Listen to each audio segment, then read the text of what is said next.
서울 동대문 변두리 좁은 골목길 끝에 낡은 다세대 주택이 서 있습니다.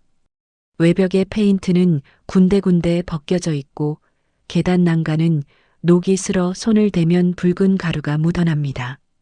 그 건물 꼭대기층 12평 남짓한 방 한 칸에서 윤정이는 오늘도 혼자 아침을 맞이합니다. 올해 69. 머리카락은 반쯤 하얗게 새었고 손등에는 세월이 남긴 주름과 검버섯이 촘촘합니다. 그러나 눈빛만은 여전히 맑습니다. 시장통에서 40년 넘게 닭을 손질하며 살아온 여자. 칼자루를 쥐던 손은 이제 조금 떨리지만 그 손으로 아들 하나를 판사로 키워냈습니다. 정희는 창가에 놓인 작은 밥상 앞에 앉습니다. 식은 밥에 김치 한 쪽, 계란 프라이 하나. 그것이 오늘의 아침입니다. 숟가락을 들기 전 그녀는 습관처럼 벽에 걸린 액자를 바라봅니다. 아들 한지훈이 판사 임용장을 받던 날의 사진입니다. 환하게 웃는 아들 옆에서 정희도 웃고 있습니다. 그때는 정말 행복했습니다. 새벽 4시에 일어나 시장으로 달려가던 날들. 차가운 물에 손을 담그고 닭내장을 빼내던 날들. 손가락 마디마디가 얼어붙어도 아들 학원비 봉투를 만들기 위해 이를 악물었습니다. 남편은 지훈이가 중학생 때 세상을 떠났습니다. 교통사고였습니다. 보상금은 푼돈이었고 빚만 남았습니다. 그래도 정희는 포기하지 않았습니다. 엄마, 나 판사 될게. 18살 지훈이가 했던 말입니다. 그 말 하나를 붙잡고 정희는 새벽마다 닭 100마리, 200마리를 손질했습니다. 손톱 밑으로 피가 맺혀도 허리가 끊어질 듯 아파도 아들의 그 약속 하나가 그녀를 버티게 했습니다. 지훈은 약속을 지켰습니다. 서울대 법대를 졸업하고 사법고시에 합격했습니다. 연수원 수석, 판사 임용, 모든 것이 꿈 같았습니다. 정희는 그날 시장 사람들에게 떡을 돌렸습니다.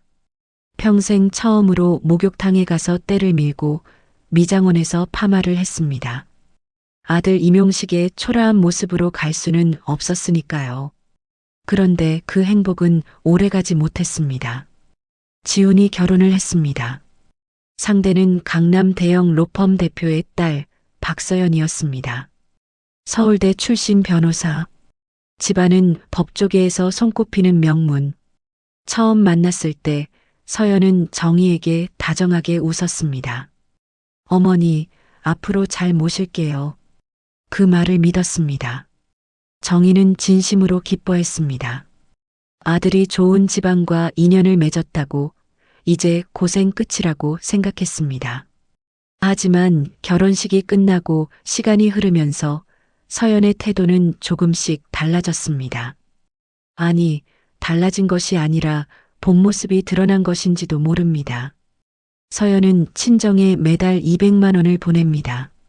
명절이면 고급 한우 세트, 수입 과일 바구니, 백화점 상품권이 친정집으로 배달됩니다. 그런데 시어머니인 정희에게는 다릅니다. 한 달에 한 번 택배로 도착하는 하얀 봉투. 그 안에는 20만 원짜리 수표 한 장이 들어 있습니다.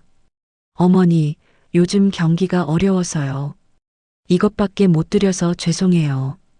전화 너머로 들리는 며느리의 목소리는 늘 바쁘고 건조합니다. 정희는 괜찮다고 고맙다고 대답합니다. 사실 20만 원도 감사한 돈입니다. 그런데 마음 한쪽이 시립니다.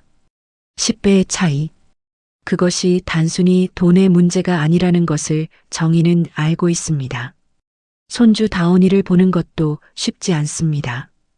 7살 눈이 초롱초롱한 예쁜 아이입니다. 정희는 다온이를 보고 싶을 때마다 며느리에게 전화를 합니다. 그러면 돌아오는 대답은 늘 같습니다. 어머니, 다온이 스케줄이 있어서요. 비서실에 미리 연락해 주시면 시간 맞춰볼게요. 비서실. 손주를 만나는데 비서실을 통해야 합니다. 정희는 처음 그 말을 들었을 때 자신이 잘못 들은 줄 알았습니다. 하지만 아니었습니다. 며느리의 세계에서는 그것이 당연한 일이었습니다. 정희는 밥 한 숟가락을 입에 넣습니다. 씹는 둥 마는 둥 밥알이 목으로 넘어갑니다. 창밖으로 겨울 햇살이 비치지만 방 안은 어딘가 쓸쓸합니다. 그날 오후 정희는 아들에게 전화를 걸었습니다. 지훈이가 바쁜 것은 알지만 오랜만에 목소리라도 듣고 싶었습니다. 신호가 가고 아들이 전화를 받았습니다. 엄마, 왜? 짧은 인사. 예전에는 엄마 밥은 먹었어? 라고 먼저 물었는데 요즘은 그런 말이 없습니다. 아니, 그냥 목소리 들으려고. 아, 엄마. 나 지금 바빠. 나중에 전화할게. 그래, 알았다. 바쁘면. 응, 끊어. 툭, 전화가 끊어지는 소리. 정희는 핸드폰을 내려다봅니다. 화면에는 통화 종료라는 글자가 떠 있습니다. 한숨이 나옵니다. 그런데 이상합니다. 분명 끊겼다고 했는데 통화 시간이 계속 흐르고 있습니다. 정희는 핸드폰을 귀에 다시 가져다 댑니다. 여보, 진짜 지쳤어. 며느리의 목소리입니다. 전화가 완전히 끊기지 않은 것입니다. 정희는 숨을 멈춥니다. 저 할머니 때문에 스트레스 받아 죽겠어. 맨날 전화해서 손주 보자, 밥 먹자. 도대체 뭘 더 원하는 거야? 서연의 목소리는 날카롭습니다. 정희의 손이 떨리기 시작합니다. 서연아, 그래도 우리 엄만데. 지훈의 목소리입니다. 힘없고 변명하듯 흐릅니다. 당신 엄마, 당신 판사 된 게 누구 덕인지 알아? 우리 아빠가 얼마나 힘썼는데. 그냥 요양원에 모시자. 초기 치매라고 하면 되잖아. 요즘 노인들 다 그렇다고 하면 돼. 왜 말 안 해? 싫어. 알았어. 내 말대로 할게. 정희의 눈앞이 흐려집니다. 핸드폰을 든 손이 축 내려갑니다. 가슴이 찢어지는 것 같습니다. 아들의 그 짧은 대답, 알았어라는 말이 칼처럼 가슴을 찌릅니다. 전화가 끊어집니다. 이번에는 진짜로. 정희는 한동안 그 자리에 서 있습니다. 창밖의 햇살은 여전히 밝은데 방 안은 어둠이 내린 것처럼 깊게 가라앉습니다. 그녀는 천천히 벽에 걸린 액자를 바라봅니다. 환하게 웃던 아들. 그 아들이 방금 한 말들. 정희의 입술이 떨립니다. 눈물이 볼을 타고 흐릅니다. 지훈아. 작은 목소리가 텅 빈 방 안에 울립니다. 아무도 대답하지 않습니다. 정희는 천천히 바닥에 주저앉습니다. 무릎을 끌어안고 소리 없이 웁니다. 40년을 버틴 여자가 닭 만 마리를 손질하며 아들을 키워낸 여자가 이렇게 무너집니다. 밤이 깊어갑니다. 골목 어딘가에서 고양이 울음소리가 들립니다. 정희는 여전히 그 자리에 앉아 있습니다. 눈물은 멈췄지만 가슴 한가운데 박힌 상처는 쉽게 아물지 않을 것입니다. 그리고 그날 밤 정희의 눈빛이 달라지기 시작합니다. 슬픔 속에서 무언가가 피어오릅니다. 아직은 작고 희미하지만 분명히 다른 무엇. 더 이상 당하고만 살지 않겠다는 아직 이름 붙일 수 없는 결심의 씨앗입니다. 창밖으로 서울의 밤하늘이 펼쳐집니다. 별은 보이지 않습니다. 하지만 정희는 알고 있습니다. 어둠이 깊을수록 새벽은 가깝다는 것을. 며칠 후 며느리에게서 전화가 왔습니다. 어머니, 이번 주 일요일에 저희 집에서 식사 자리가 있어요. 양가 부모님 모시고 중요한 이야기 나누려고요. 정희는 잠시 망설였습니다. 그날 밤 들었던 말들이 아직도 가슴에 박혀 있었습니다. 하지만 며느리의 목소리는 평소보다 부드러웠습니다. 어쩌면 관계를 회복하려는 것일지도 모른다고 생각했습니다. 아들이 며느리를 설득했을 수도 있습니다.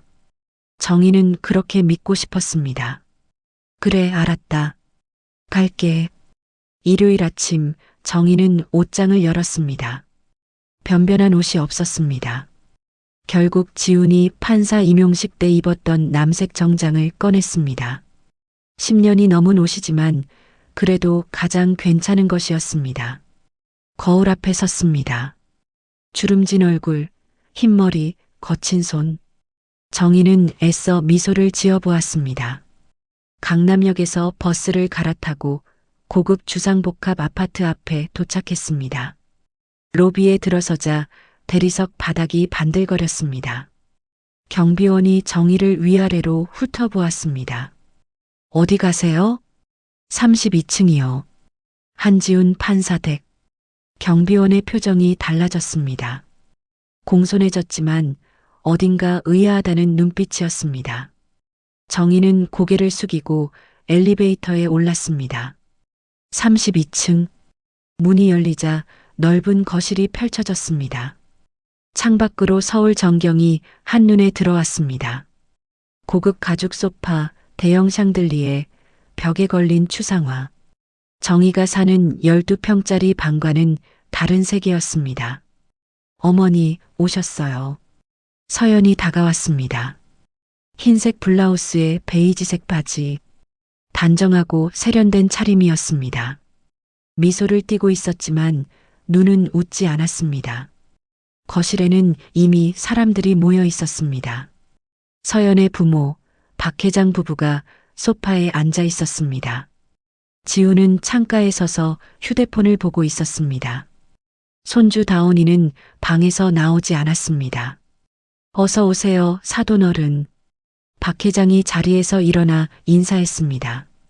정희는 고개를 숙였습니다. 서연의 어머니는 정희를 흘끗 보더니 고개만 살짝 끄덕였습니다. 앉으세요, 어머니. 서연이 정희를 소파 끝자리로 안내했습니다.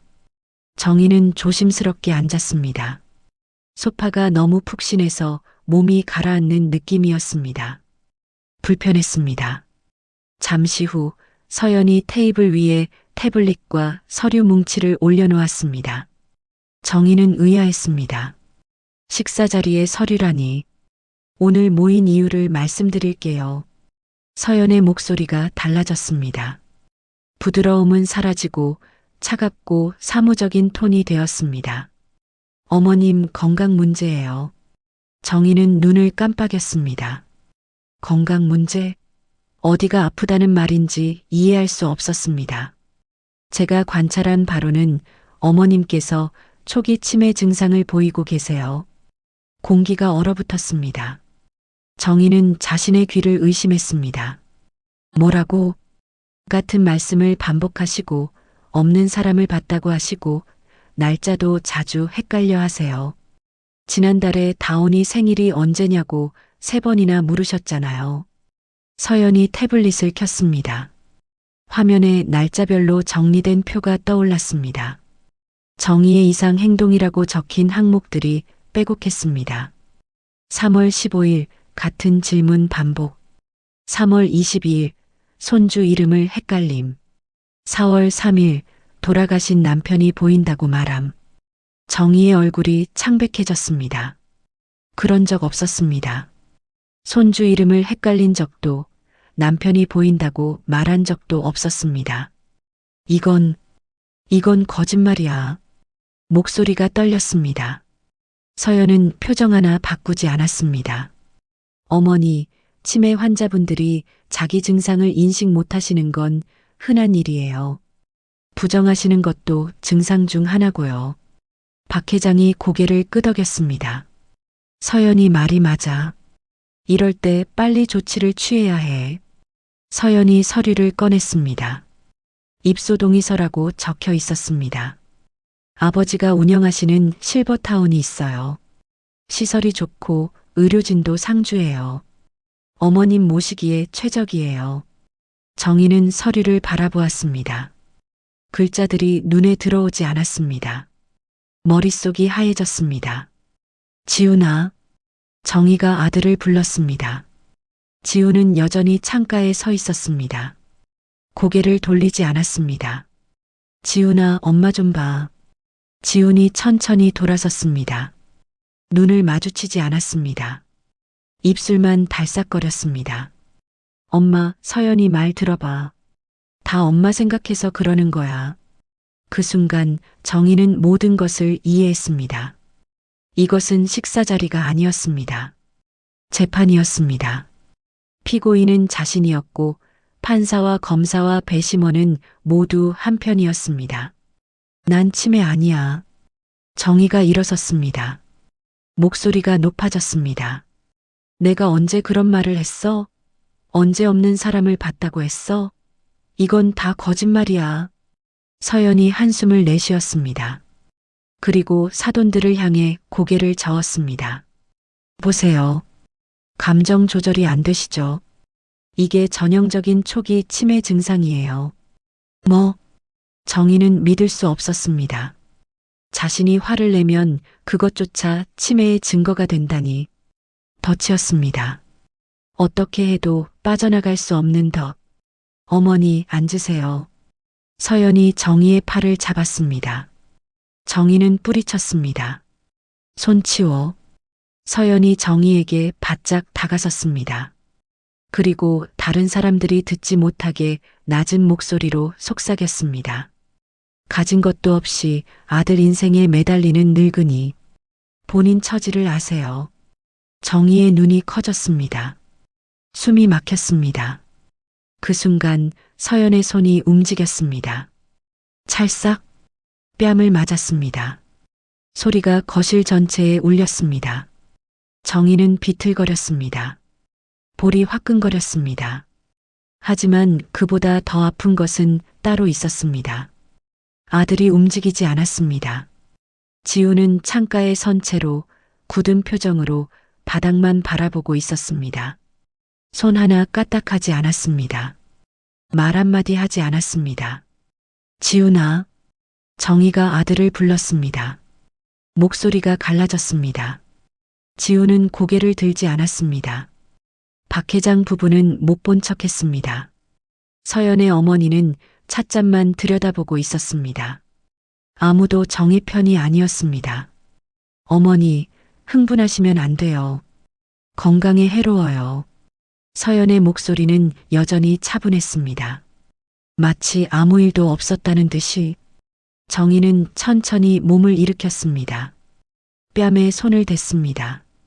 뜨거웠습니다. 눈물이 차올랐지만 흘리지 않았습니다. 이 사람들 앞에서 울고 싶지 않았습니다. 나간다. 정희는 돌아섰습니다. 현관으로 걸어갔습니다. 등 뒤에서 아무 소리도 들리지 않았습니다. 아들이 엄마를 부르는 소리도 미안하다는 말도 없었습니다. 엘리베이터 안에서 정희는 벽에 기대어 섰습니다. 다리에 힘이 없었습니다. 거울에 비친 자신의 얼굴이 보였습니다. 붉게 부어오른 뺨, 흐트러진 머리카락, 그리고 텅 빈 눈. 로비를 지나 밖으로 나왔습니다. 햇살이 눈부셨습니다. 정희는 아파트 담벼락에 등을 기대고 한참을 서 있었습니다. 지나가는 사람들이 힐끗힐끗 쳐다보았지만 신경 쓰이지 않았습니다. 버스를 타고 집으로 돌아오는 길, 창밖으로 서울 풍경이 스쳐 지나갔습니다. 화려한 간판들, 바쁘게 걷는 사람들, 웃고 떠드는 가족들. 정희는 아무것도 보이지 않았습니다. 머릿속에는 오직 한 장면만 맴돌았습니다. 뺨을 맞는 순간 꿈쩍도 하지 않던 아들의 모습. 집에 도착했을 때는 해가 지고 있었습니다. 정희는 불도 켜지 않고 방 한가운데 앉았습니다. 어둠이 내렸습니다. 창문으로 가로등 불빛만 희미하게 스며들었습니다. 눈물이 흘렀습니다. 이번에는 막을 수 없었습니다. 소리 없이 끝없이 흘렀습니다. 40년을 버틴 여자가, 온갖 고생을 다 겪어낸 여자가 이렇게 무너졌습니다. 하지만 그날 밤 울음이 멈추고 난 뒤 정희의 눈에 무언가가 떠올랐습니다. 오래전에 묻어두었던 기억, 서랍 깊숙이 넣어둔 물건들, 그리고 하나의 생각. 이대로 끝나지 않겠다. 정희는 천천히 일어났습니다. 방 한쪽 낡은 서랍장으로 걸어갔습니다. 손잡이를 잡았습니다. 심장이 빠르게 뛰었습니다. 서랍을 열기 전 정희는 잠시 멈추었습니다. 창밖을 바라보았습니다. 어둠 속에서 서울의 불빛들이 반짝이고 있었습니다. 그 불빛들 어딘가에 아들이 있고 며느리가 있고 자신을 치매 환자로 몰아세운 사람들이 있었습니다. 정희의 입술이 굳게 다물어졌습니다. 눈빛이 달라졌습니다. 슬픔은 여전했지만 그 안에 무언가 단단한 것이 자라나고 있었습니다. 더 이상 당하고만 살지 않겠다. 그들이 법을 무기로 삼는다면 나도 내 무기를 찾겠다. 정희는 서랍을 열었습니다. 서랍이 열렸습니다. 오래된 나무 냄새가 올라왔습니다. 정희는 손을 넣어 맨 안쪽을 더듬었습니다. 손끝에 무언가 닿았습니다. 낡은 천주머니. 그것을 꺼내 무릎 위에 올려놓았습니다. 주머니 안에는 두 가지가 들어 있었습니다. 하나는 빛바랜 플라스틱 출입증, 서울고등법원 서무과 윤정희. 26살 때의 얼굴이 흑백 사진으로 박혀 있었습니다. 젊었습니다. 눈빛이 맑았습니다. 다른 하나는 검은 표지의 작은 노트였습니다. 정희는 노트를 손에 쥐고 한참을 바라보았습니다. 30년 넘게 열어보지 않았습니다. 그럴 필요가 없었습니다. 시장에서 닭을 손질하고 아들을 키우고 그렇게 살아가는데 이 노트는 필요 없었습니다. 아니, 잊고 싶었는지도 모릅니다. 하지만 오늘은 달랐습니다. 정희는 천천히 노트를 펼쳤습니다. 첫 페이지에 자신의 필체가 보였습니다. 1987년 3월부터라고 적혀 있었습니다. 그 아래로 날짜와 이름들이 빼곡했습니다. 고등법원 서무과에서 일하던 시절이었습니다. 서류를 정리하고 재판 기록을 분류하고 판사실에 문서를 전달하던 날들. 정희는 그때 이상한 것들을 보았습니다. 맞지 않는 숫자들, 갑자기 바뀌는 판결문, 봉투를 주고받는 손들. 아무도 말하지 않았지만 정희는 알았습니다. 무언가 잘못되어 있다는 것을.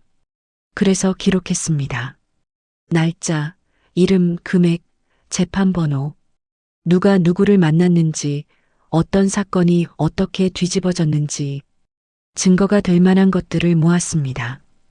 언젠가 필요할지도 모른다고 생각했습니다. 하지만 결혼하고 아이를 낳으면서 그 노트는 서랍 깊숙이 묻혔습니다. 정희는 페이지를 넘겼습니다. 오래된 잉크 냄새가 났습니다. 이름들이 눈에 들어왔습니다. 판사, 검사, 변호사, 그리고 로펌들. 한 페이지에서 손이 멈추었습니다. 박정태 변호사 법무법인 정희. 1989년 5월 판사 5와 접촉. 같은 달 재판 결과 뒤집힘. 박정태, 서연의 아버지였습니다. 지금은 대형 로펌의 대표가 된 그 사람. 30년 전에도 이미 그런 일을 하고 있었던 것입니다. 정희의 손이 떨렸습니다. 페이지를 계속 넘겼습니다. 박정태의 이름은 여러 번 등장했습니다. 그때마다 수상한 재판 결과가 따라붙었습니다. 무죄가 유죄로, 유죄가 무죄로. 돈이 오가고 사람들이 만나고 판결이 바뀌었습니다. 노트의 마지막 페이지는 비어 있었습니다. 정희는 펜을 찾았습니다. 서랍 안에 오래된 볼펜이 하나 있었습니다. 잉크가 나올지 몰랐지만 종이에 대자 글씨가 써졌습니다. 박서연 법을 이용해 사람을 짓밟는 자. 글씨를 쓰는 손이 단단했습니다. 정희는 노트를 덮었습니다. 가슴이 뛰었습니다. 두려움인지 흥분인지 알 수 없었습니다. 어쩌면 둘 다였습니다. 이제 어떻게 해야 할까? 정희는 생각했습니다. 이 노트를 누구에게 가져가야 할까? 경찰? 검찰? 아무에게나 보여줄 수는 없었습니다. 잘못 건드리면 오히려 자신이 위험해질 수 있었습니다. 박정태는 법조계에서 힘이 있는 사람이었습니다. 그때 한 이름이 떠올랐습니다. 최도윤. 30년 전 고등법원에서 만난 젊은 검사였습니다. 신참이었지만 눈빛이 맑았습니다. 정의가 실수로 중요한 서류를 잘못 분류했을 때 다른 사람들은 호통을 쳤지만 최 검사만은 달랐습니다. 괜찮아요. 실수는 누구나 해요. 다음부터 조심하면 되죠.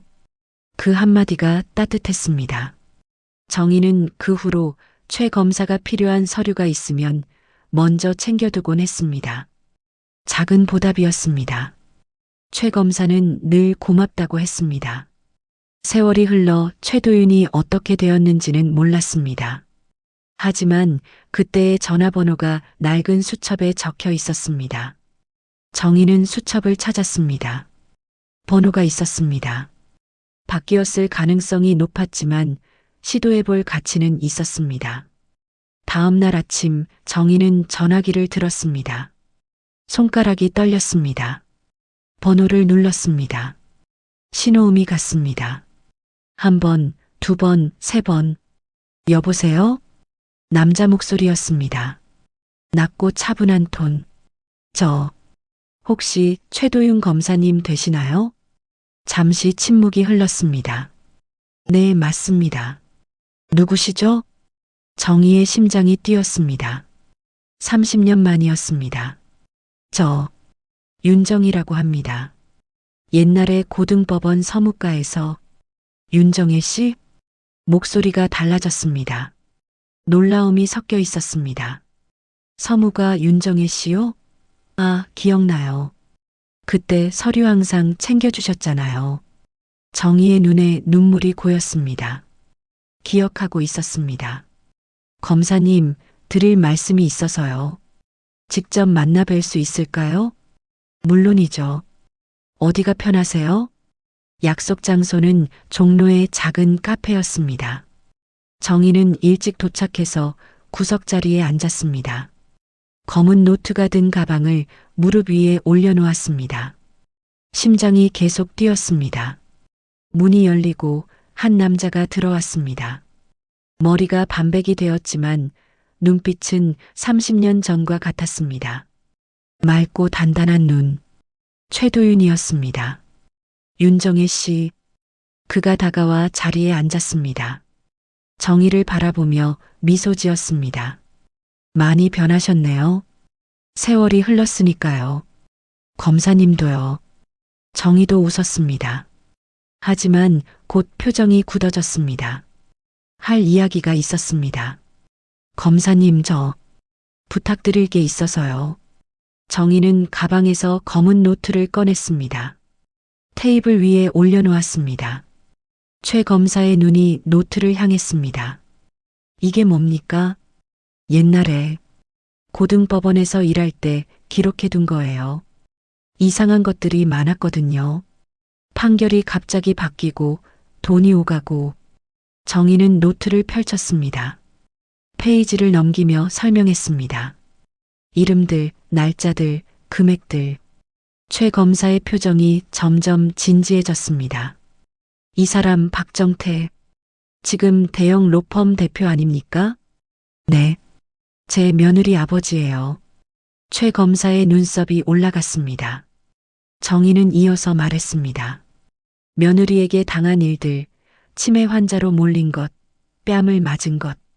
말하면서 목소리가 떨렸지만 끝까지 이야기했습니다. 최 검사는 조용히 들었습니다. 노트를 한 장 한 장 넘기며 내용을 확인했습니다. 한참 후 그가 입을 열었습니다. 윤정혜 씨, 사실 저도 이 로펌을 수상하게 여기고 있었습니다. 정의는 눈을 크게 떴습니다. 최근 몇 년간 이상한 판결들이 많았어요. 증거가 명백한 사건들이 무죄로 뒤집히고 거물들이 빠져나가고. 우연이라고 하기엔 패턴이 있었죠. 최 검사가 노트를 가리켰습니다. 그런데 이 자료, 30년 전부터 같은 일이 있었다는 거잖습니까? 이건 단순한 비리가 아니에요. 시스템이에요. 정희는 가슴이 뛰었습니다. 자신이 가진 것이 무의미하지 않았습니다. 검사님, 이걸로 뭔가 할 수 있을까요? 최 검사가 노트를 덮었습니다. 정희를 똑바로 바라보았습니다. 제가 지금 대검 특수부에 있습니다. 이 자료 제가 가져가도 되겠습니까? 정희는 고개를 끄덕였습니다. 손이 떨렸습니다. 네, 가져가세요. 최 검사가 노트를 가방에 넣었습니다. 그리고 정희의 손을 잡았습니다. 윤정혜 씨, 고맙습니다. 30년 전에도 도움 주셨는데 지금도 이렇게. 정희는 고개를 저었습니다. 저는 그냥 더 이상 당하고 싶지 않아서요. 최 검사가 고개를 끄덕였습니다. 알겠습니다. 수사 시작하면 연락드릴게요. 그 전까지는 조심하세요.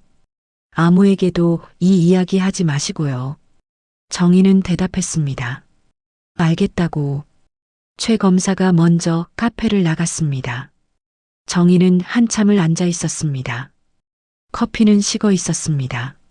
하지만 가슴 안에는 무언가 따뜻한 것이 피어오르고 있었습니다. 밖으로 나왔습니다.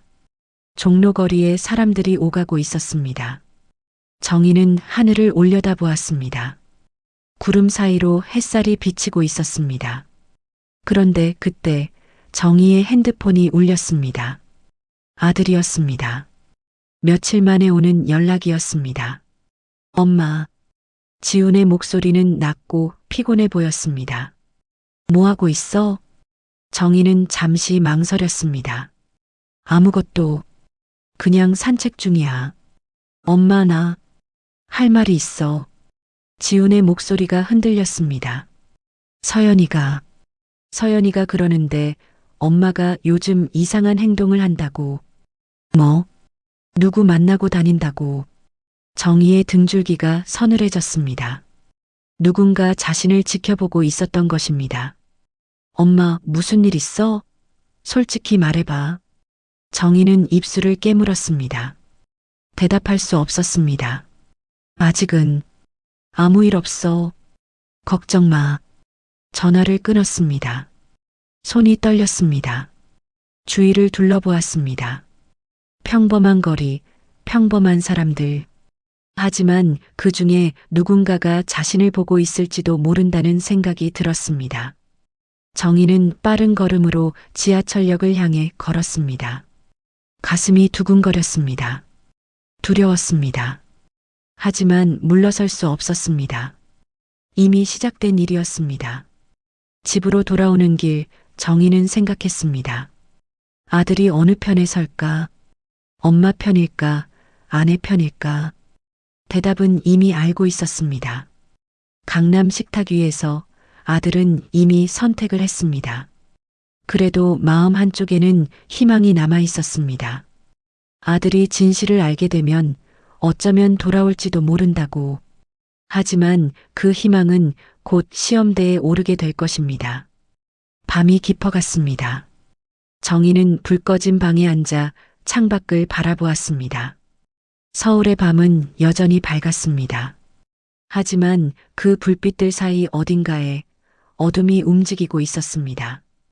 곧 모든 것이 드러날 것입니다. 수사가 시작되었습니다. 대검 특수부가 법무법인 정희에 대한 내사에 착수했다는 소문이 법조계에 퍼졌습니다. 아직 공식 발표는 없었지만 업계는 술렁였습니다.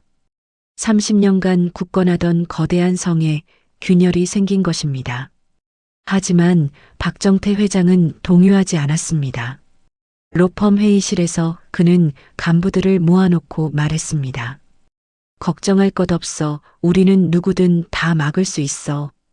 그의 목소리는 여전히 자신감에 차 있었습니다. 30년간 쌓아온 인맥, 검찰과 법원 곳곳에 심어둔 사람들. 그것이 그의 무기였습니다.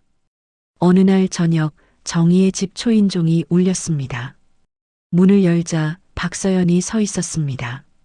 검은 코트에 선글라스. 화장은 완벽했지만 입술은 굳게 다물어져 있었습니다. 어머니, 들어가도 되죠? 대답을 기다리지 않고 서연이 안으로 들어왔습니다. 정희는 물러섰습니다.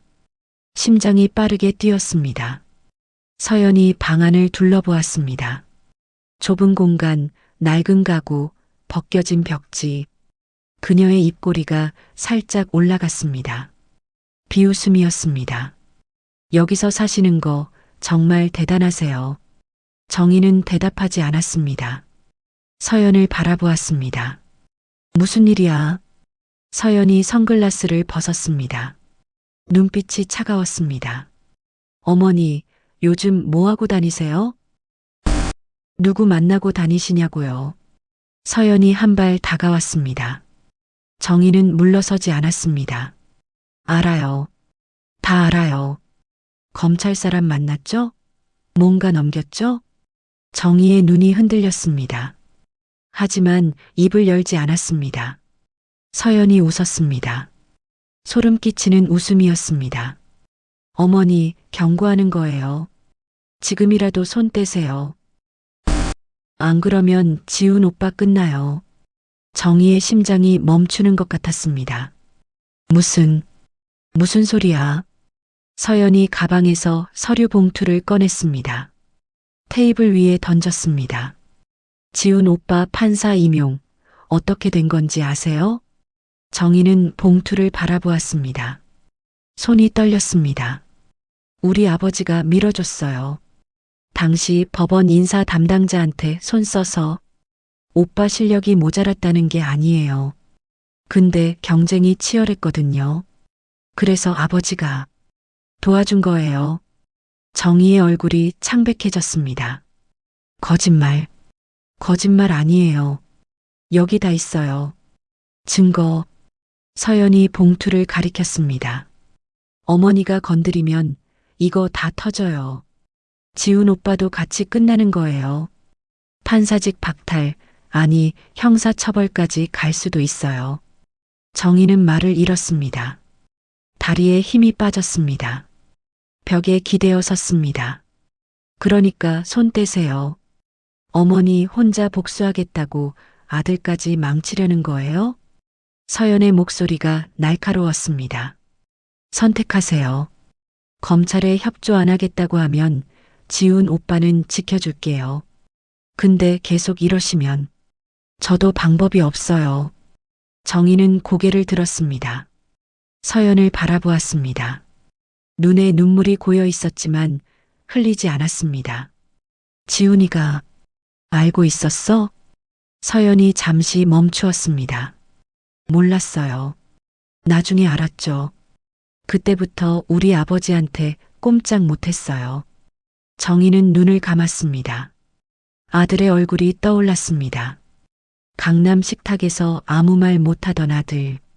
전화 너머로 알았어. 내 말대로 할게라고 하던 아들. 그것이 공포 때문이었다는 것을 이제야 알았습니다. 나가. 정희가 말했습니다. 목소리가 낮았습니다. 어머니, 나가라고 했어. 서연의 눈이 좁아졌습니다.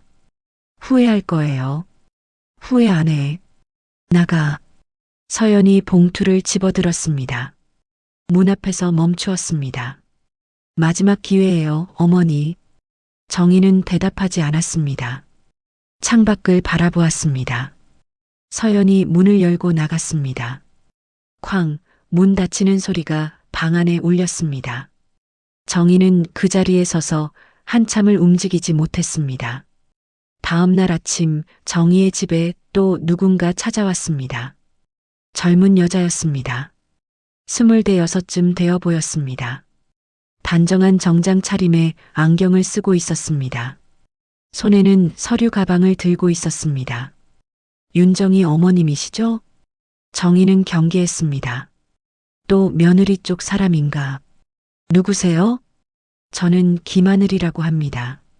법무법인 정의에서 일했어요. 아니, 어제까지 일했어요. 정희의 눈이 커졌습니다. 들어가도 될까요? 드릴 말씀이 있어요. 방 안에서 김하늘은 서류 가방을 열었습니다. 안에서 두꺼운 파일과 USB 몇 개가 나왔습니다. 어머님, 저 3년 동안 자료를 모았어요. 자료? 로펌에서 한 일들이요. 재판 조작, 증거인멸, 위증교사. 제가 직접 본 것들이에요. 정희는 믿을 수 없었습니다.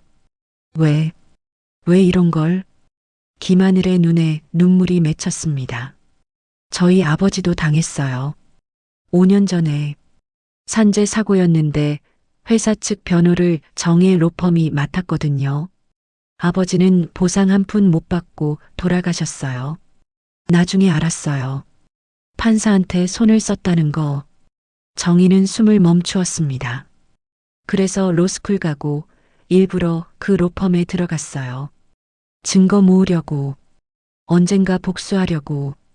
김하늘이 파일을 펼쳤습니다. 여기 다 있어요. 누가 얼마 받았는지, 어떤 재판이 조작됐는지. 그리고 그녀가 USB 하나를 들어 올렸습니다. 이건 녹음 파일이에요. 녹음? 박서연 변호사가 한지훈 판사님한테 하는 말이에요. 협박이요. 정희의 심장이 뛰었습니다. 지훈이를 협박? 네.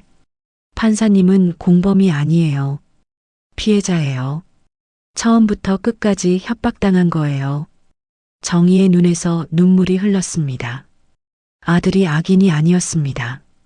갇혀 있었던 것입니다. 김하늘이 정희의 손을 잡았습니다. 어머님, 이 자료 검찰에 넘겨주세요. 저는 이제 도망가야 해요. 들킨 것 같아요. 하늘 씨, 괜찮아요. 각오하고 한 일이에요. 근데 어머님이 끝까지 가주셔야 해요. 저 대신. 정희는 고개를 끄덕였습니다. 말이 나오지 않았습니다. 김하늘이 일어섰습니다. 문 앞에서 돌아보았습니다. 어머님, 꼭 이기세요. 그리고 사라졌습니다. 그날 밤 정희는 최도윤 검사에게 연락했습니다. 모든 자료를 전달했습니다. 이틀 후 압수수색이 시작되었습니다. 검은 점퍼를 입은 수사관들이 법무법인 정의 건물로 들어갔습니다. 직원들이 웅성거렸습니다. 서류 상자들이 실려나갔습니다. 컴퓨터가 압수되었습니다. 뉴스 속보가 떴습니다. 대형 로펌 법무법인 정의 검찰 압수수색. 재판 조작 및 판검사 로비 의혹. 박정태 회장의 얼굴이 화면에 나왔습니다. 취재진에 둘러싸여 차에 오르는 모습. 표정이 굳어 있었습니다. 더 이상 자신감은 없었습니다. 그리고 박서연. 그녀도 소환되었습니다.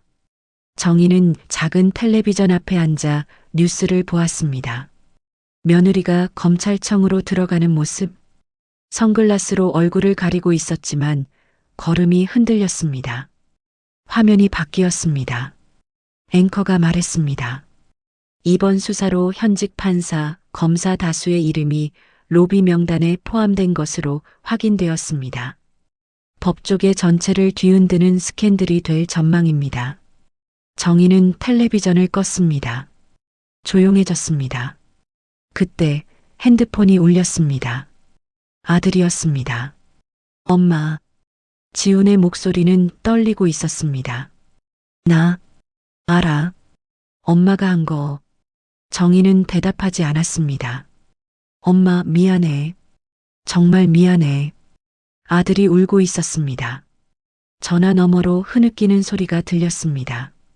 나 겁쟁이였어. 서연이한테, 장인한테 꼼짝 못하고, 엄마한테 그런 짓 하는 거 보면서도 아무 말 못하고, 정희의 눈에서도 눈물이 흘렀습니다. 지훈아, 엄마 미안해. 정말 울지 마. 정희의 목소리는 단단했습니다. 하지만 눈물은 멈추지 않았습니다.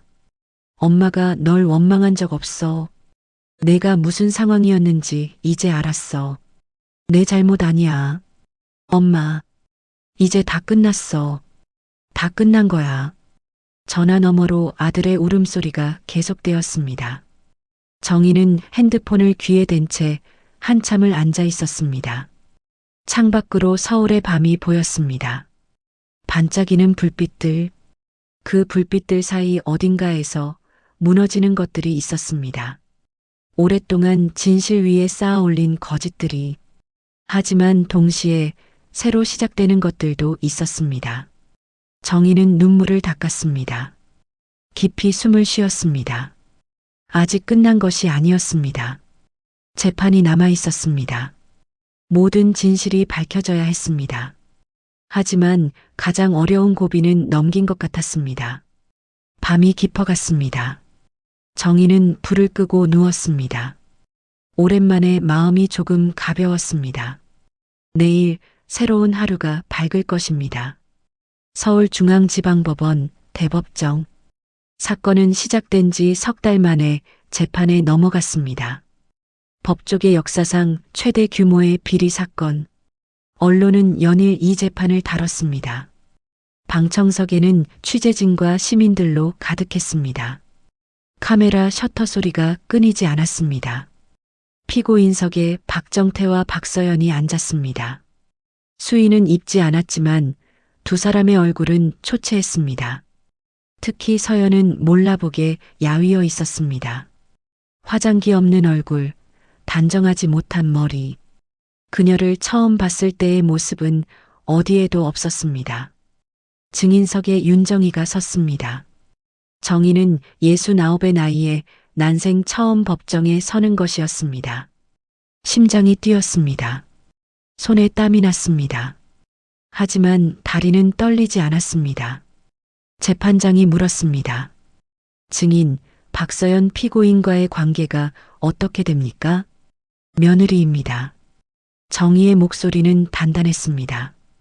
피고인이 증인에게 어떤 일을 했는지 말씀해 주시겠습니까? 정희는 천천히 입을 열었습니다. 처음에는 좋았습니다. 며느리가 저를 잘 대해주는 것 같았습니다. 하지만 시간이 지나면서 달라졌습니다. 방청석이 조용해졌습니다. 매달 친정에는 200만 원을 보내면서 저에게는 20만 원을 주었습니다. 손주를 보고 싶어도 비서실에 미리 연락해야 했습니다. 저는 그냥 참았습니다. 며느리가 바쁘니까, 형편이 어려우니까 그렇게 생각했습니다. 정희는 멈추었습니다. 숨을 고르고 이어갔습니다.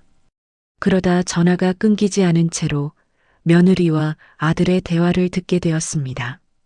저를 요양원에 보내겠다고, 치매 환자로 만들겠다고 그런 말들을 들었습니다. 재판장이 서류를 확인했습니다. 그 후 피고인이 증인을 강남 집으로 부른 사실이 있습니까? 네. 양가 부모를 부른다고 했습니다. 그 자리에서 무슨 일이 있었습니까? 정희는 박서연을 바라보았습니다. 서연은 고개를 숙이고 있었습니다. 며느리가 태블릿과 서류를 꺼내더니 제가 치매 증상이 있다고 발표했습니다. 방청석에서 술렁거리는 소리가 났습니다. 없는 말을 만들어냈습니다. 제가 같은 말을 반복했다고, 없는 사람을 봤다고, 그런 적 없었습니다. 다 거짓이었습니다. 그래서 증인은 어떻게 하셨습니까? 억울해서 목소리를 높였습니다. 그랬더니 며느리는 그것조차 치매 증상이라고 했습니다. 어떻게 해도 빠져나갈 수 없었습니다. 재판장이 고개를 끄덕였습니다. 이후 증인에게 폭행이 있었다고 진술하셨는데, 네. 정희의 목소리가 조금 떨렸습니다. 하지만 계속 말했습니다. 며느리가 제 귀에 대고 속삭였습니다. 가진 것도 없이 아들 인생에 매달리는 늙은이라고. 그리고 정희는 눈을 감았습니다. 다시 떴습니다. 모든 사람이 보는 앞에서 제 뺨을 쳤습니다. 방청석이 술렁였습니다. 카메라 셔터 소리가 더 빨라졌습니다. 그때 누군가 도와주었습니까? 아무도 안 도와줬습니다. 정희의 목소리가 낮아졌습니다. 아들도 손주도 사돈들도 아무도. 재판장이 잠시 침묵했습니다. 증인께서 검찰에 제공한 자료에 대해 여쭙겠습니다. 30년 전 고등법원 서무과에서 근무하실 때 작성한 기록이라고 하셨는데, 네, 맞습니다. 왜 그런 기록을 남기셨습니까? 정의는 잠시 생각했습니다. 그때 이상한 일들이 많았습니다. 판결이 갑자기 바뀌고 돈이 오가고 아무도 말하지 않았지만 저는 알았습니다. 잘못되었다는 것을. 그래서 기록했습니다. 언젠가 필요할 것 같아서. 그 자료를 30년 동안 보관하고 계셨던 겁니까? 네. 서랍 깊숙이 넣어두고 잊고 살았습니다. 그런데 이번 일을 겪고 다시 꺼냈습니다. 재판장이 고개를 끄덕였습니다. 검사가 일어섰습니다. 최도윤 검사였습니다. 증인, 피고인 박서연이 한지훈 판사를 어떻게 협박했는지 아십니까? 네. 김하늘 변호사님이 준 녹음 파일에 다 있었습니다. 검사가 USB를 들어 올렸습니다. 재판부께 녹음 파일 재생을 요청합니다. 스피커에서 소리가 흘러나왔습니다. 박서연의 목소리였습니다. 오빠 알지? 판사 임용 과정에 우리 아빠가 개입한 거. 이거 터지면 오빠 끝나는 거야.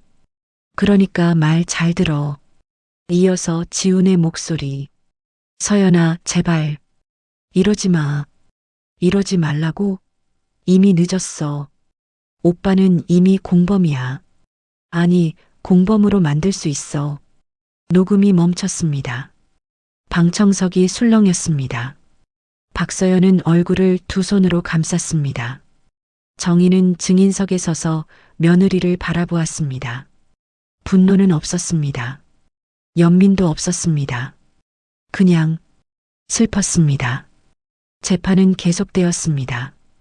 김하늘 변호사의 증언, 다른 피해자들의 증언, 조작된 재판 기록들, 모든 것이 드러났습니다.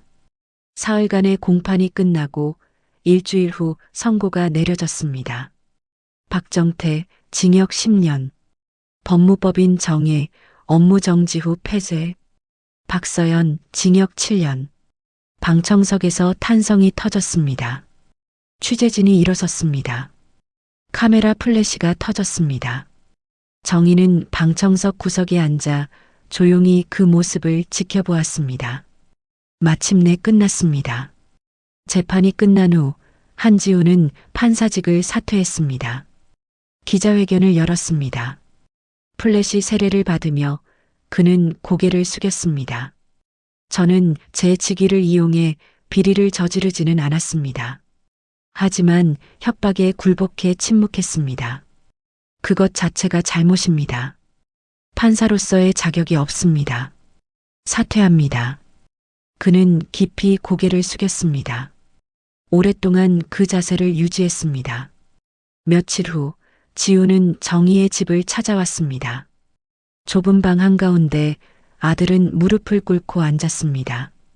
엄마, 미안해. 정희는 아들의 머리를 쓰다듬었습니다. 일어나. 엄마, 일어나라고 했어. 지훈이 천천히 일어났습니다. 눈이 붉게 충혈되어 있었습니다. 나 새로 시작하려고. 작은 법률사무소 열 거야. 억울한 사람들 도울 거야. 정희는 미소 지었습니다. 잘 생각했다. 엄마가 해준 것처럼. 나도 누군가를 지켜주고 싶어. 정희는 아들을 꼭 안았습니다. 오랜만이었습니다. 아들의 어깨가 떨렸습니다. 정희는 등을 토닥였습니다. 다 괜찮아질 거야. 응. 천천히 가자. 응, 엄마. 그로부터 6개월이 흘렀습니다. 윤정희는 노인 인권시민단체 은빛동행을 만들었습니다. 작은 사무실이었지만 뜻을 함께하는 사람들이 모였습니다. 노인 학대 상담, 법률 지원, 권리 교육. 정희는 바빴습니다. 어느 날 초등학교에서 강연 요청이 왔습니다. 아이들에게 인권에 대해 이야기해 달라고. 정희는 처음에는 망설였습니다. 자신이 무슨 강연을 할 수 있을까? 하지만 결국 승낙했습니다. 강당에 아이들이 모였습니다.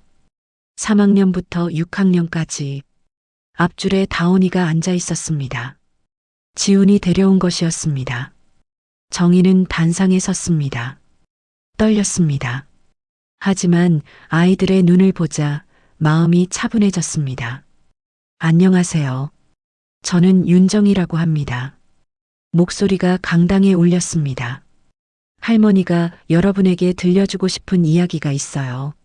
나이가 들어도 우리는 존중받아야 한다는 거예요. 아이들이 조용히 들었습니다. 할머니도 힘든 일을 겪었어요.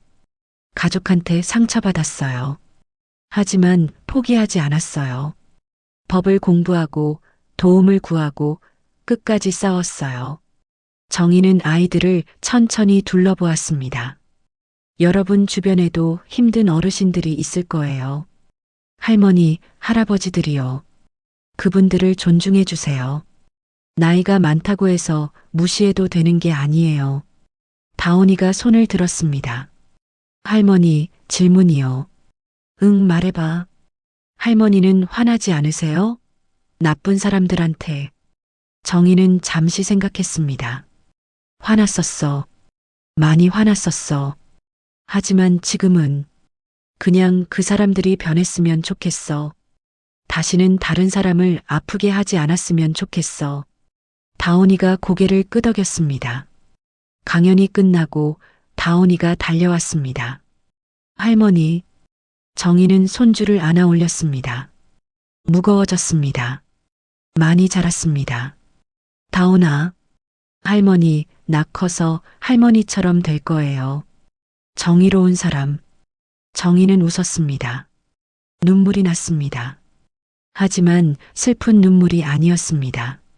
그래, 우리 다온이 멋진 사람 되자. 응. 그날 저녁 정희에게 편지가 왔습니다. 발신인은 박서연이었습니다. 교도소에서 온 것이었습니다. 정희는 한참을 편지를 바라보았습니다. 뜯을까 말까 고민했습니다. 결국 뜯었습니다. 편지는 짧았습니다. 어머니, 면회 와주실 수 있나요? 그것뿐이었습니다. 정희는 편지를 접었습니다. 며칠을 고민했습니다. 그리고 결정했습니다. 여주교도소 면회실에 박서연이 들어왔습니다. 수의를 입고 있었습니다. 머리는 짧게 잘려 있었습니다. 화장기 없는 얼굴, 눈가에 주름이 생겼습니다. 유리를 사이에 두고 두 사람이 마주 앉았습니다. 서연이 수화기를 들었습니다. 정희도 들었습니다. 어머니, 서연의 목소리가 떨렸습니다. 와주셔서 감사합니다. 정희는 대답하지 않았습니다. 그냥 며느리를 바라보았습니다. 죄송해요. 정말 죄송해요. 서연이 울었습니다. 소리 없이 눈물을 흘렸습니다. 정희는 여전히 조용했습니다. 용서해달라는 말은 안 할게요. 용서받을 자격 없으니까. 서연이 눈물을 닦았습니다. 그냥 어머니가 옳았다는 걸 말하고 싶었어요. 제가 틀렸어요. 완전히. 정희는 천천히 입을 열었습니다. 너 왜 그렇게 됐니? 서연이 멈칫했습니다. 아빠요. 어릴 때부터 아빠가 그렇게 가르쳤어요. 법은 이기는 사람 편이라고. 돈 있는 사람이 정의라고. 정희는 고개를 저었습니다. 그건 변명이야. 네. 변명이에요. 서연이 고개를 숙였습니다. 어머니, 저 여기서 많이 생각했어요. 제가 얼마나 나쁜 사람이었는지, 얼마나 많은 사람을 아프게 했는지. 정희는 수화기를 꽉 쥐었습니다. 너 아직도 모르는 것 같구나. 네. 가장 잘못한 게 뭔지. 서연은 정희를 바라보았습니다. 사람을 사람으로 안 본 거야. 나이 든 사람을, 약한 사람을, 돈 없는 사람을. 그 사람들을 사람으로 안 봤어. 서연의 입술이 떨렸습니다. 그게 제일 무서운 거야. 정희는 일어섰습니다. 잘 지내, 어머니. 다시는 그런 사람 되지 마. 정희는 수화기를 내려놓았습니다. 돌아서서 걸어갔습니다. 뒤에서 서연이 유리를 두드리는 소리가 들렸지만 돌아보지 않았습니다. 밖으로 나왔습니다. 가을바람이 불었습니다. 하늘이 높고 맑았습니다. 정희는 버스 정류장으로 걸어갔습니다. 마음이 편했습니다. 완전한 용서는 아니었습니다. 하지만 더 이상 미워하지도 않았습니다. 그냥 각자의 길을 가는 것, 그것으로 충분했습니다. 핸드폰이 울렸습니다. 아들이었습니다. 엄마, 저녁 먹으러 올게. 다온이랑 같이. 그래. 뭐 먹고 싶은 거 있어? 엄마가 해주는 거면 다 좋아. 정희는 웃었습니다. 알았어. 기다릴게. 전화를 끊었습니다. 버스가 왔습니다. 정희는 버스에 올랐습니다. 창밖으로 가을 풍경이 흘러갔습니다. 노랗게 물든 나무들, 높은 하늘, 햇살. 어느 겨울날 정희는 창가에 앉아 있었습니다. 밖에는 눈이 내리고 있었습니다. 하얗게 쌓이는 눈, 깨끗하고 조용했습니다. 지훈이 방에서 나왔습니다. 커피 2잔을 들고, 엄마 커피, 고맙다. 두 사람은 나란히 앉아 눈을 바라보았습니다. 엄마, 응, 엄마 덕분에 나 새 사람 됐어. 정희는 아들의 손을 잡았습니다. 너는 원래 좋은 사람이었어. 잠깐 길을 잃었을 뿐이야. 엄마, 이제 찾았잖아. 그걸로 됐어. 지훈이 고개를 끄덕였습니다. 다온이가 뛰어왔습니다. 할머니, 할머니, 밖에 눈사람 만들어요. 그래, 만들자. 정희는 일어섰습니다. 코트를 입고 밖으로 나갔습니다. 차가운 공기가 폐를 채웠습니다. 상쾌했습니다. 손주와 함께 눈사람을 만들었습니다. 작은 눈사람, 큰 눈사람. 아들도 함께 했습니다. 웃음소리가 골목에 울렸습니다. 정희는 멈춰서서 하늘을 올려다보았습니다. 눈이 계속 내리고 있었습니다. 얼굴에 닿아 녹았습니다. 차가웠지만 기분이 좋았습니다. 삶은 계속됩니다. 아픔이 있었고, 싸움이 있었고, 승리가 있었습니다. 하지만 그보다 중요한 것은 지금 이 순간이었습니다. 손주와 함께 웃고 아들과 함께 있고 눈을 맞으며 서 있는 이 순간, 윤정이는 알았습니다. 자신이 이긴 것은 재판이 아니라는 것을, 자신의 존엄을 되찾은 것, 목소리를 낸 것, 그리고 다시 일어선 것. 그것이 진짜 승리였습니다. 나이가 들어도 괜찮습니다. 주름이 생겨도, 힘이 약해져도 우리는 여전히 가치 있는 사람입니다. 여전히 싸울 수 있고 여전히 이길 수 있습니다. 그리고 무엇보다 여전히 사랑받을 수 있습니다. 정희는 미소 지었습니다. 진심으로. 눈은 계속 내렸습니다. 세상을 하얗게 덮으며 새로운 시작처럼